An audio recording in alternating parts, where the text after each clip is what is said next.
গগন বিহাৰীৰ ঘৰখন ভাঙি দিব মানুহে। গগন বিহাৰীৰ বাবে কান্দিছে ভাল মানুহে। নিধন হ'ব উমনি লৈ থকা কণী পোৱালি। কেইজনমান জীৱশ্ৰেষ্ঠ মানুহে সিহঁতৰ ঘৰখন ভাঙি দিব।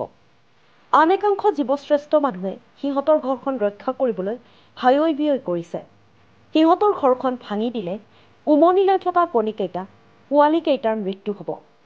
এক কথাত ক'বলৈ হ'লে জীৱশ্ৰেষ্ঠ মানুহে সিহঁতৰ ঘৰখন ভাঙি পেলাব আৰু গগন বিহাৰীক নিধন কৰি পাপ কৰিব।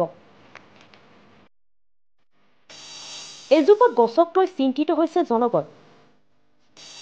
গছজোপাৰ বাবে কান্দিছে জনগণ। এই ধৰণীক সেউজীয়া কৰিছে গছ-গছনিয়ে। মানুহে অক্সিজেন লৈছে গছৰ পৰাই। কিন্তু উন্নয়নৰ নামত সেউজীয়া পৃথিৱীখনক ধ্বংস কৰাৰ প্ৰতিযোগিতা চলিছে। এই প্ৰতিযোগিতাৰ মাজতে এজোপা গছ পেলোৱা হ'ব। কিন্তু এই গছজোপা পৰিভ্ৰমী চৰাইৰ আৱাসস্থলী। প্ৰথমে আপুনি লক্ষ্য কৰক প্ৰকাণ্ড গছজোপাক। গছজোপাত কেনেদৰে থিতাপি লৈ আছে পৰিভ্ৰমী চৰাই। পোৱালি জগোৱাৰ বাবে গছজোপাত আশ্ৰয় লৈছে চৰাই। লখিমপুৰ জিলাৰ বিহপুৰীয়া ধূনাগুৰি সংযোগী পথত আছে গছজোপা। পথৰ দাঁতিত থকা গছজোপা কাটি পেলোৱা হ'ব। কেইবা দশকৰ পৰা হাজাৰ হাজাৰ চৰাইৰ আৱাসস্থল হিচাপে চিহ্নিত হৈ আহিছে গছজোপা।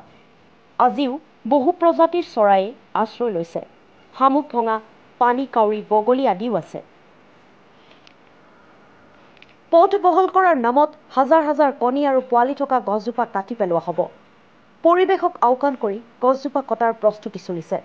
গছজোপা কাটিবলৈ বন বিভাগে অনুমতি দিছে। উন্নয়নৰ নামত এই হাজাৰ হাজাৰ নিৰীহ জীৱৰ বলি দিব খোজা হৈছে। মানৱ আজি দস্যুত পৰিণত হৈছে নেকি? এয়াই জীৱশ্ৰেষ্ঠ মানৱ নে? গছজোপাক ৰক্ষা কৰিবলৈ লখিমপুৰৰ বিভিন্ন দল সংগঠনে বন বিভাগক স্মাৰকপত্ৰ প্ৰদান কৰিছে।